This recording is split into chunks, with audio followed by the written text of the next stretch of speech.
The December 4th meeting of the Thousand Oaks Youth Commission is now called to order. We will have the Pledge of Allegiance led by Commissioner Shao. Commissioners, please turn your mics on. Please join me for the Pledge of Allegiance. Put your right hand over your heart. Ready? Begin. I pledge allegiance to the flag of the United States of America and to the republic for which it stands, one nation, under God, indivisible, with liberty and justice for all.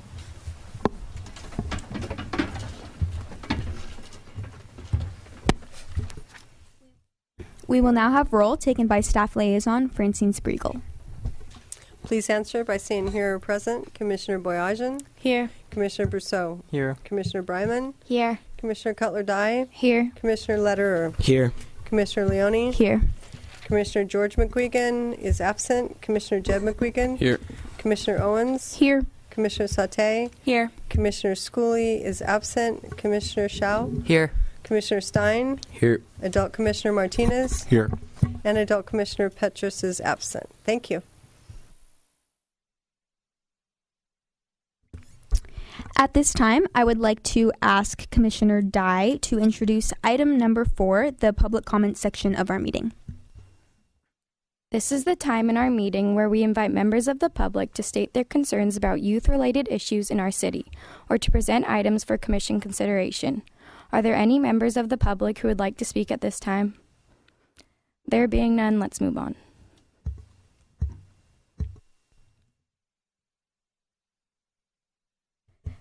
At this time, I would like to ask Commissioner, the guest speakers portion of our meeting. Item number 5. Today we have Speaker Christopher Norman from the City's Attorney's Office presenting on the Brown Act.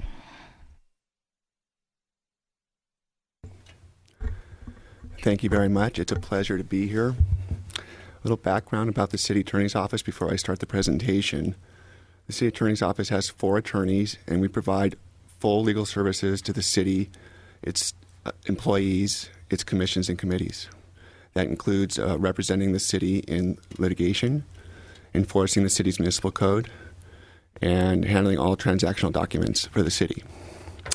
Also, part of our responsibilities in the office is to give training to the various committees and commissions on various legal requirements, one of which is the Brown Act. This presentation is going to be a little bit interactive, and I hope that's okay. First, let me ask, have any of you had any Brown Act training? Very good. For those who have, this will be a little repetitive. For those who haven't, this should be enlightening. What is the Brown Act? Well, it's known as California's Open Meeting or Sunshine Law.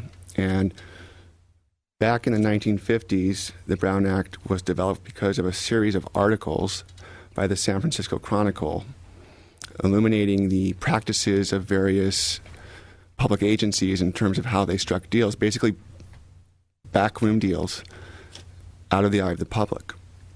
And when the law was enacted, its sole purpose was to allow the people of the state to not yield their sovereignty to those who serve them. What is the law? 3 important things here. The Brown Act covers discussion, debate, and acquisition of information. They must be conducted in public.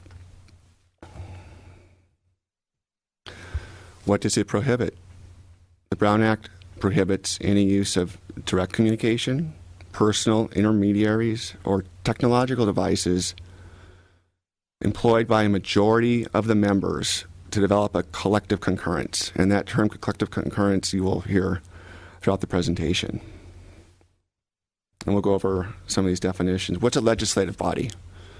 Obviously, City Council is a legislative body, and every commission, board, committee that's created by the council is a legislative body. The Youth Commission is a legislative body subject to the Brown Act. Certain types of bodies are accepted from the Brown Act. Ad hoc committees that are commissioned for a limited purpose and scope. However, there are certain standing committees of the City Council that are fixed by resolution and have a continuing subject matter jurisdiction that would be subject to the Brown Act, although it's less than a quorum, and we'll get into why the quorum is important. Okay, we've talked about what a legislative body is. What is a meeting? Any congregation of a majority of the members of the body is a meeting to discuss anything that's within the jurisdiction of that body. Right now, we're engaged in a Brown Act meeting. As an example, if it was just, there's 15 members on this board, so if we had 8 of you together talking about youth commission stuff, that would be considered a meeting under the Brown Act. There are some exceptions. For city council members in particular, individual contacts with their constituents are not considered meetings. Conferences open to the public are not considered meetings. Community organized meetings are not considered meetings. Social events are not considered meetings. A meeting of another public agency is not considered a meeting. But there's some caveats with that. If you do attend a conference, for example, it's not considered a meeting, but it would be considered a meeting if there was a majority of you there and you started talking about something that was the subject of the youth commission, for example, then that you would not be within the exception. Lots of rules. Okay, first hypothetical. I don't know, maybe I'll call on someone or someone can volunteer.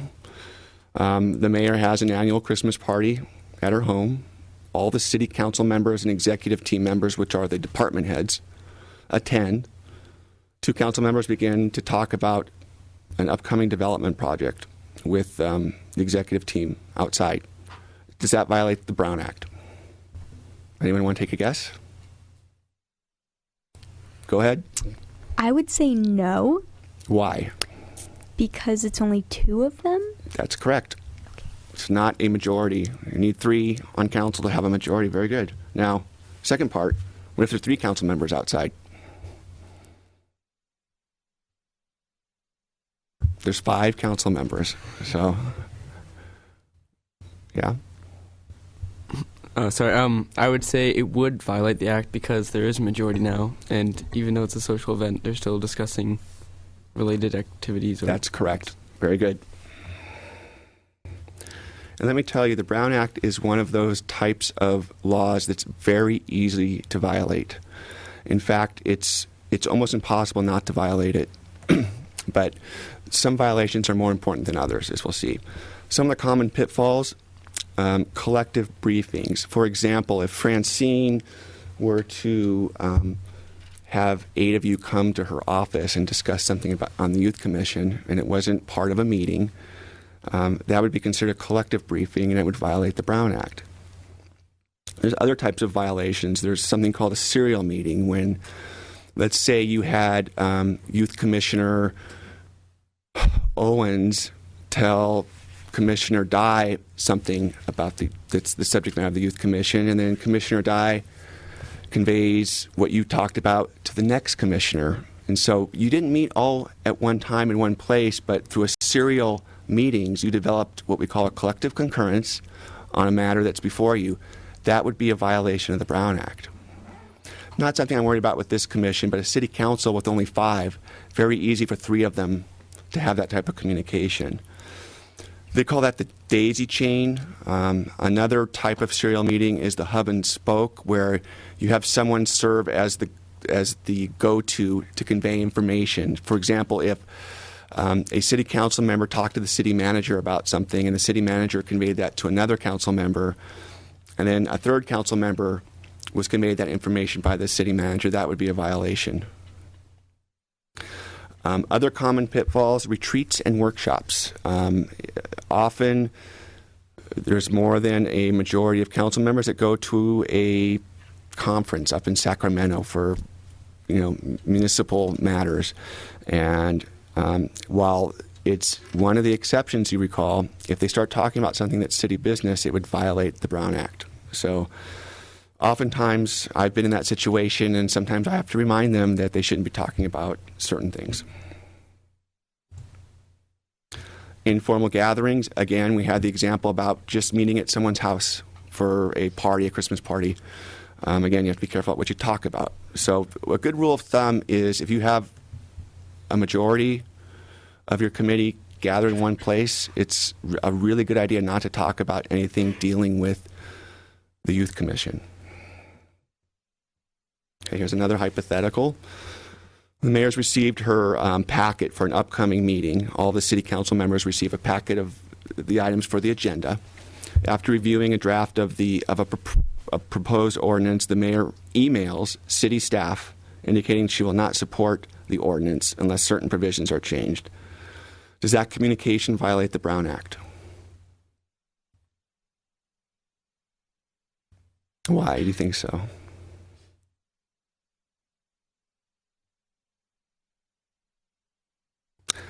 Okay, and the nice thing about the Brown Act being that I am part of the city staff is it doesn't apply to city staff.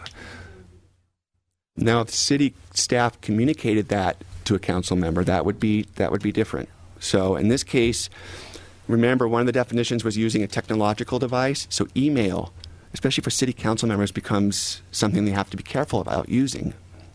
So in this case, you email city staff, not a violation. No other council members are involved. However, let's say the mayor does this. She sends the email, but she accidentally CCs all of the other council members. Could that be a potential violation? Yes. Right. Yes. And why do you think so? Because she has talked about or emailed through technological devices things dealing with the city council and what they should discuss in an open meeting. Right. Now, it may or may not be a violation. It definitely could be, because if there's a collective concurrence that develops from it, in other words, the other two council member were to email back and say, I agree with the mayor, that would definitely be a violation. In this case, it could be a violation. It just depends on whether there's a collective concurrence. And you're probably thinking, like, well, who gets to decide that? We'll get into that. It's very nebulous. Okay, so you have the idea about what's a legislative body and then what is a meeting. And then the third item is what's an open and public meeting. So if you are going to have a majority convening, it has to be open and public. And there are three major components to what is a open and public meeting under the Brown Act. You have to have proper public notice, an agenda which describes the items to be discussed, and the opportunity for the public to attend. And we'll get into each of these in a little more detail.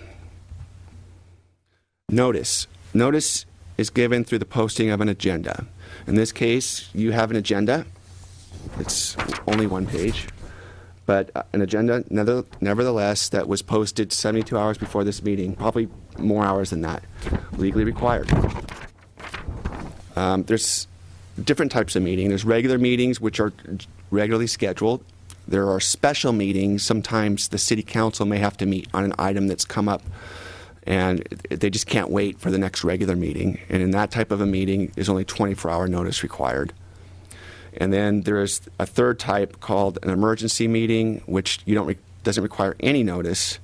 That would be if there was usually a natural catastrophe, a fire, and council needs to immediately make decisions. Location of a meeting must be in the jurisdiction of the body. So for your committee, it has to be in the city boundaries. Agendas, okay, what's the basic rule? If it's not on the agenda, you should not be discussing it, the general rule. There are some exceptions. Again, if there's an emergency meeting, would not apply to you, but in certain circumstances for the city council, that might come into play. If for some reason you can get 2/3 of the members present to determine a need for immediate action, and it only came to their attention after the regular agenda was posted. That's rare, but there could be something that has to happen, or there could be like a legal consequence. In that case, if you get that vote, that preliminary vote, then they could go ahead and consider that item. And then finally, if members of the public speak to you, city council in particular, can respond briefly to their comments or questions. But anything that requires any discussion or deliberation, they would have to request staff to put it on the next agenda as an item. Okay, here we go. Planning Commission, having a meeting. There's a properly agendized item is continued to the next meeting. Staff forgets to put the item on the agenda. Staff notes its mistake and orally adds the item to the meeting. Is that legal under the Brown Act? Any thoughts? Commissioner Brousseau? No, because they knew about it before the agenda was posted. And the fact that it was continued from a prior meeting is a little bit of a trick question, because if it's continued from a previous meeting and the next meeting's within 5 days, you don't have to put it on the agenda. But that's rare. Most meetings are 2 weeks or a month. So yes, it would be a violation. I've actually had this happen when I worked in the city of Ventura. This was a common practice in the Planning Commission to just add things to the agenda. So although this law has been around for a long time, a lot of agencies, and it's really up to staff to help the committee or commission or the council follow the law. So we did fix that. Okay, what has to be on the agenda? We know we have to have one and when it needs to be posted, but you have to supply the meeting time and place on the agenda, and a brief general description of the item to be discussed. Not much. The third component, again, is the public. What's the public's rights at a meeting? That's the whole purpose, is to have the public involved in the decision-making process. Some of the rules for public participation are you cannot require the members of the public to register their name, provide information, or fill out questionnaires. So if you've ever seen a city council meeting, you'll often see the mayor will ask you to fill out, or a speaker to fill out a card and say their name. In my opinion, legally, that person does not have to do that. They can just get up and speak, but it's nice to have a record of who's speaking, and most people comply with it, but it's not legally enforceable, in my opinion. People who are disruptive to the meeting, the chair has the power to ask them to leave or to take a recess so that someone can deal with that person. And I've actually seen people arrested before at a meeting. So not here, I hope, but it does happen on occasion. The public has a right to review the agendas and have copies of anything that's distributed at the meeting. The public may record the meeting. Again, when I use Ventura as an example, there was this one gentleman who would come to the meetings, and he would have his camera going, his video recorder at the same time. And it was kind of crazy, but he was entitled to do it, so we let him. Finally, if you're voting on something, it can't be a secret vote. The vote has to be public. You cannot prohibit the criticism of policies or procedures or acts of the body. So if someone didn't like what the Youth Commission did and they wanted to voice their displeasure, they would be allowed to do that. However, if they start calling out individuals, swearing and acting belligerent, the chair, in my opinion, would have the discretion to stop that type of behavior. The agenda must allow members of the public the right to speak. As you recall, item number 4, public comments on this agenda, was for that purpose. Doesn't mean anyone has to speak, but you have to give them the opportunity. And again, the commission or committee can place reasonable time limits on speaking. If you've ever seen a council meeting, if there's 50 people signed up to speak on a subject, they'll limit the speakers to 2 minutes sometimes. So it kind of depends, because no one wants to be in a meeting at 3 in the morning. Okay, getting down to the end. What happens if you violate the Brown Act? Well, first off, for City Council, any item, any action that they took could be invalidated by a court. Someone could seek a civil injunction, which is basically a lawsuit asking a judge to stop the improper behavior.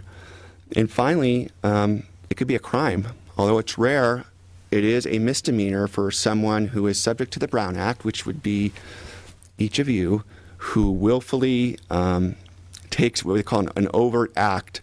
So if you developed a collective concurrence in violation of the Brown Act, and you did so knowingly and willfully, that could be a misdemeanor violation of the Brown Act. Now, to the best of my knowledge, I think there's been 1 or 2 criminal prosecutions for Brown Act violations statewide. So it's very, very rare.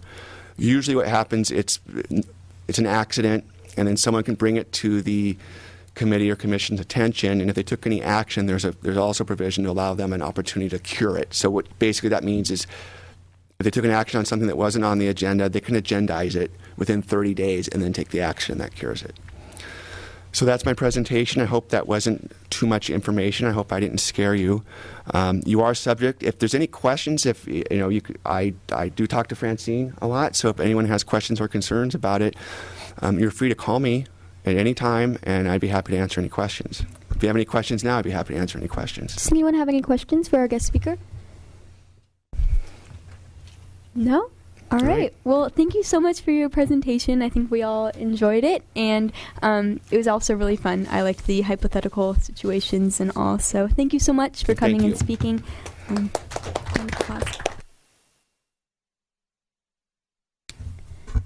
I would now like to turn the rest of the meeting over to Vice Chair Boyajian. Thank you, Chair Leone. And so item 6 on our agenda tonight is the school and liaison reports. And so in addition to being an advisory body for the City Council, the Youth Commission also appoints commissioners to act as liaisons to various youth organizations in the community. And so item number 6A is going to be the Teen Center Advisory Committee. And speaking on behalf of the Teen Center tonight is going to be Commissioner Jed McWegan. Okay, so we've had a busy fall at the Teen Center, and it shows no sign of slowing down. We hosted our annual Middle School Spirit Night on November 14th, where nearly 1,000 teens from all 5 public middle schools competed in multiple relays, tug-of-wars, cheers, lip syncs, and more. The overall winner was Sequoia. The following Saturday, we hosted our Harvest Dance, where 400 7th and 8th graders attended. This Saturday, we're hosting our annual Battle of the Bands competition. This event will feature 6 local high school bands competing for glory and a sweet prize. We'll have industry professionals as judges, and the town is shaping up to make it the best one ever. If you want to see a great show, please come on out. Other major programs coming up soon are the Ugly Sweater Dance Party on Saturday, December 7th, and our New Year's Eve celebration on, you guessed it, New Year's Eve. Both of these events are exclusive to 7th and 8th graders. Admission is $10 for each person and includes pizza and soda. For high school students, we're having a masquerade dance on December 21st. All local high school students are welcome, and admission will be $10. For more information about the Fabulous Teen Center, go to www.thousandoaksteencenter.com or call us at 805-494-5156, or visit our Facebook page, facebook.com/Thousand Oaks Teen Center. Thank you. Thank you, Commissioner Jed McWegan. And so next off, we have item 6C, which is the Associated Student Government portion of our reports. So could Commissioner Stein please speak about those? We are not doing a library report tonight. Okay, so item 6B is going to be postponed till next meeting. And so now let's move on to 6C. The Youth Commission invites representatives from each of our local high schools and intermediate or middle schools to present information about school activities for the purpose of generating a feeling of community spirit. So up first we have Melissa Kern and Josh Gerlich from Kalina Middle School.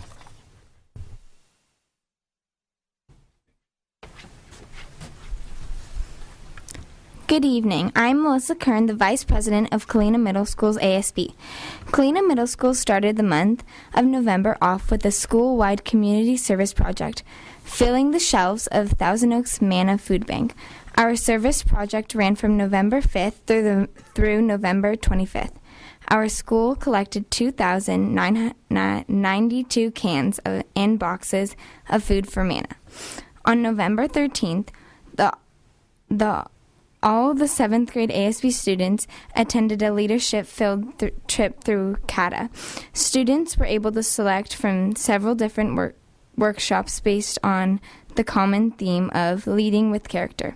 Students brought back great ideas to our campus and shared their knowledge with the 8th grade ASB students so that our leadership classes can keep striving to be the best they can be. Finally, 180 students participated in Kalina Middle School's Spirit Night at the Thousand Oaks Fabulous Teen Center. Kalina sang a lip sync to Michael Jackson's Beat It, took second place in tug-of-war, and won first place in 2 relay races.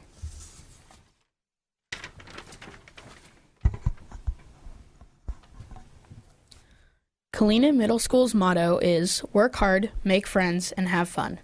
Coming up in December, we will surely be doing that. Hi, I'm Josh Garlick, the ASB president of Kalina Middle School. On December 10th, we have a minimum day, and our entire school is encouraged to wear pink to stand up against bullying. On the 11th and 12th, we are rewarding Renaissance students with a special treat for achieving excellence. From December 16th through 20th, we are holding a Winter Wonderland Week. This week includes 5 different lunchtime activities led by the 3 ASB classes. On the last Friday, we will finish off the week with a Cody dress-up day, pajama day, and runway show. Thank you.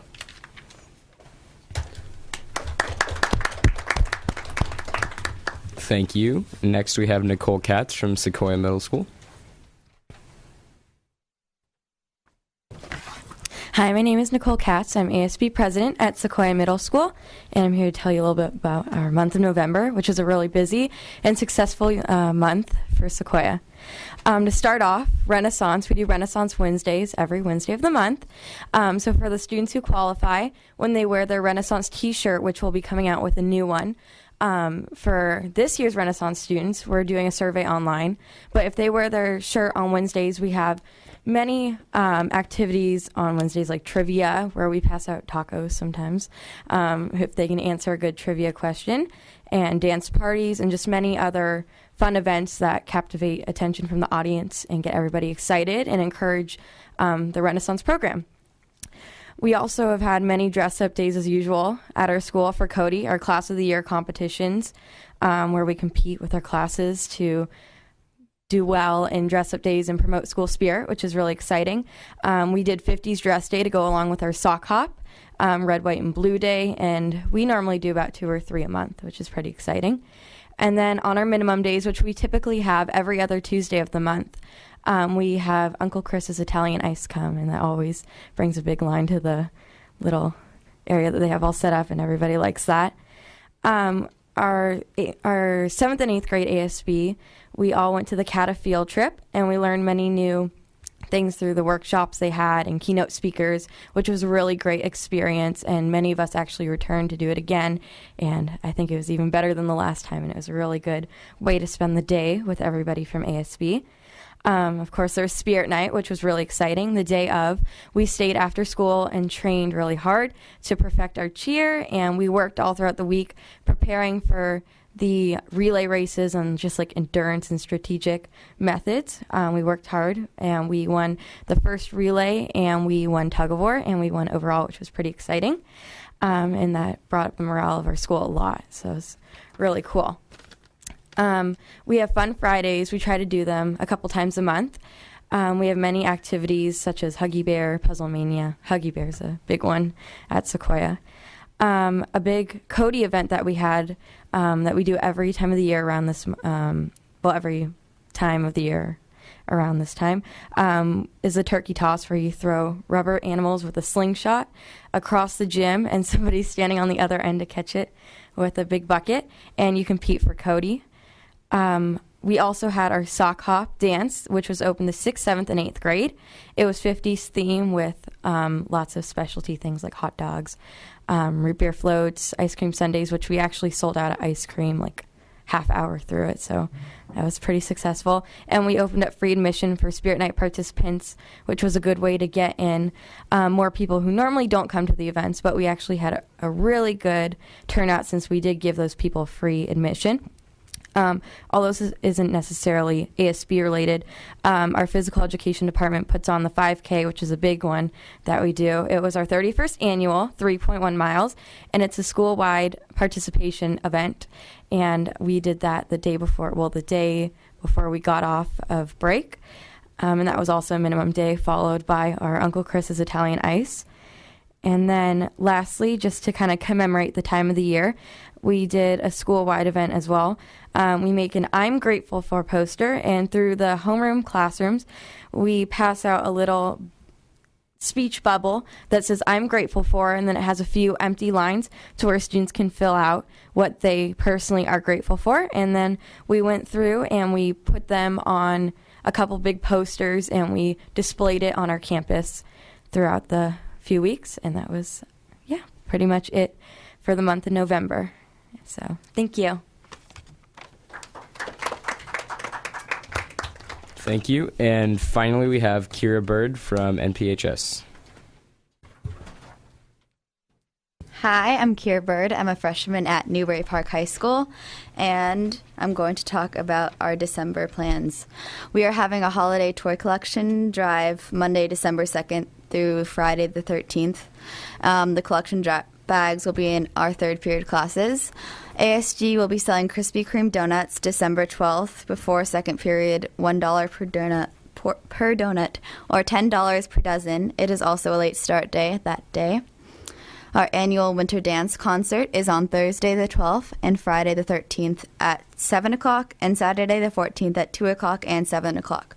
Tickets are $10 and are sold by any dance member or at the door. The first string orchestra performance is tomorrow the 5th. Admission is free in the Performing Arts Center.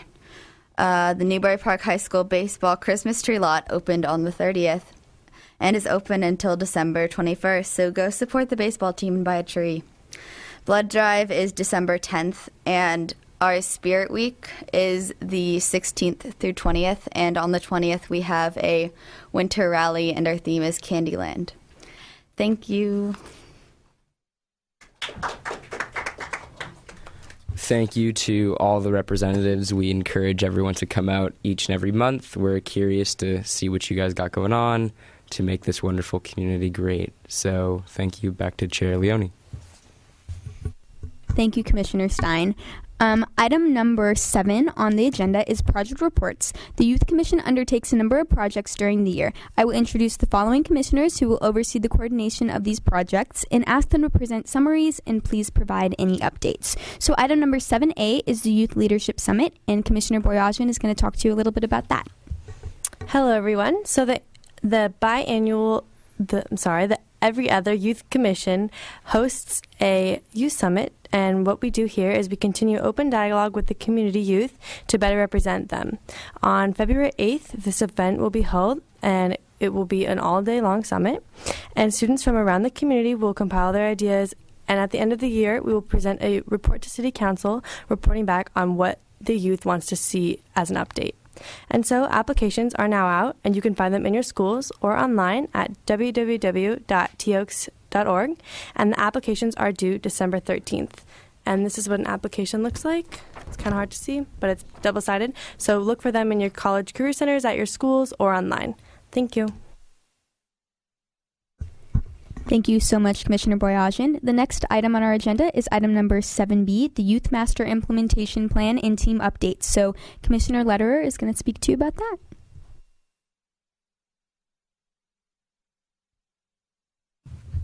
Thank you, Chair Leone. Last month, we had a really successful implementation meeting. About 30 people showed up, which is a great step up from our first meeting. So thank you, everyone, for coming, and hopefully next time we can get even more participants. Our next meeting is next Wednesday, December 11th, in the community room in the back of the TO library. I'd like to now ask each of the subcommittee leaders if they could tell us what their group did last meeting, starting with Commissioner Bryman of the Recreation Team. Hi, so the Recreation Team has come up with the idea of doing an intergenerational sporting event along with CLU. We also are planning on doing an outdoor movie night at the Teen Center. These ideas are just starting to form, so we would really appreciate some new members to our committee to help contribute some new and exciting ideas to these events. Thank you, Commissioner Bryman. I would like to now ask Commissioner McGuigan to please tell us about the environmental team as well as the drugs and alcohol team.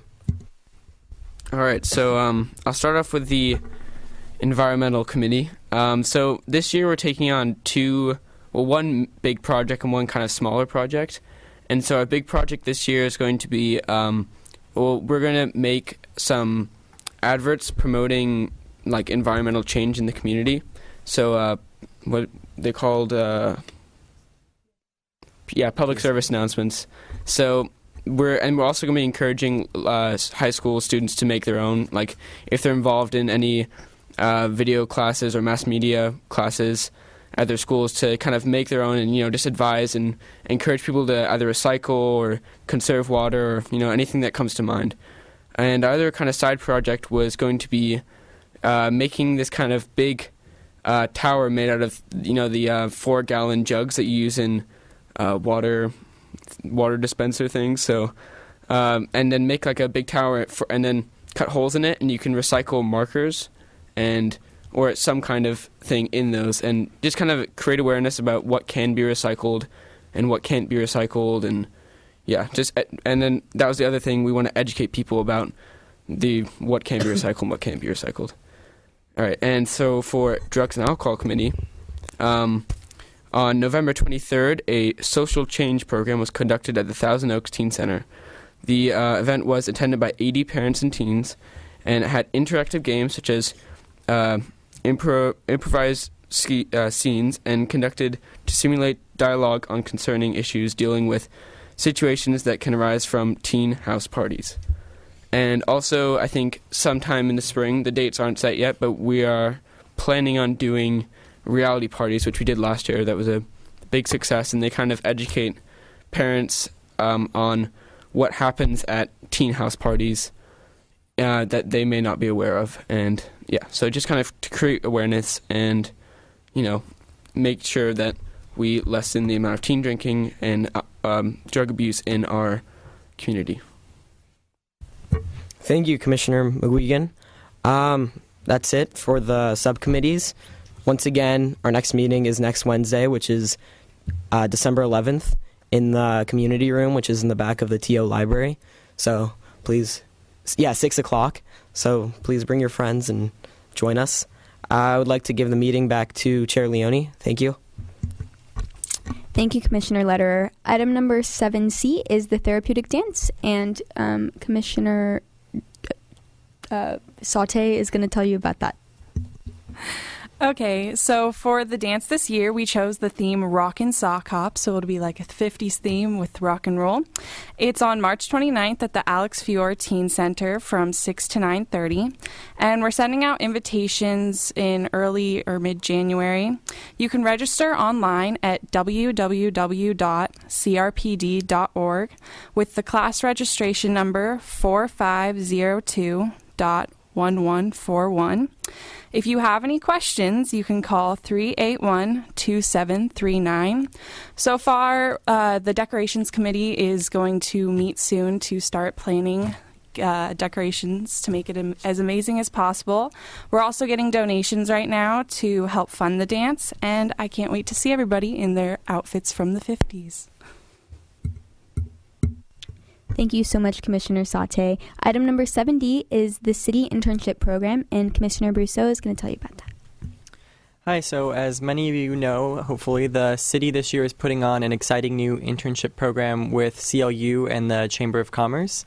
The program is Community Internships Training Youth, and the hope of the program is to get high school students internships over the 2014 summer that will last 6 weeks and give them good career experience for future reference. Right now we have some really exciting businesses signed up to host interns, but we're still looking for more businesses who are interested to take on interns for the summer and benefit the community youth as well as their own business interests. Businesses have a lot of benefits to reap in terms of hosting an intern in the forms of great PR, learning from youth and getting some extra opinions on their business plans and especially social media, and some other great benefits that we think would really help both businesses and the youth. So as I said, we're still accepting business applications. You can find that at toaks.org/city, CITY. We're also getting ready to finalize our list of businesses and send out the application for youth, so look out for that. If you have any questions, feel free to call 805-381-7362 or email youthcommission@toaks.org. We're looking forward to having a great first year of this program and hopefully many great years to come, so thank you. Thank you so much, Commissioner Brousseau. As we come to the close of our meeting, I would like Commissioner Shao to introduce item number 8, the Commissioner Comment section. This is the last portion of our meeting where commissioners can provide any information, comments, or announcements which no action by the commission will be taken. At this time, are there any commissioner comments? Commissioner Martinez? Yes, I'm challenging the Youth Commission here to participate in the Wildwood Trail Run on December the 15th. It's going to be an exciting event. It's a 5 and 10K run. So if you would like to get some more information, just go to www.crpd.org and get more information on that. But I'm challenging all of you here to participate and run the event. Okay? Or walk. Okay? It's the Wildwood Trail Run on December the 15th. All right. Thank you. Commissioner Shao? Just a reminder for everyone to visit our Facebook and our Instagram at Thousand Oaks YC for updates on all our meetings and events. Thank you so much, Commissioner Brousseau. And just a reminder again about the Youth Implementation Meeting. It's a really exciting program that allows you to get involved with the Youth Commission, and some really interesting projects. So our meeting is next Wednesday at 6 p.m.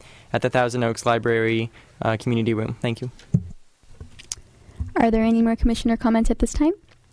Okay, well, I would like to just say for everyone here in Thousand Oaks to have a very happy holiday, and also just a reminder that there will be no January meeting next month, or televised meeting, so we will reconvene in the February meeting. So there being no more commissioner comments, I would like to adjourn the December 4th meeting.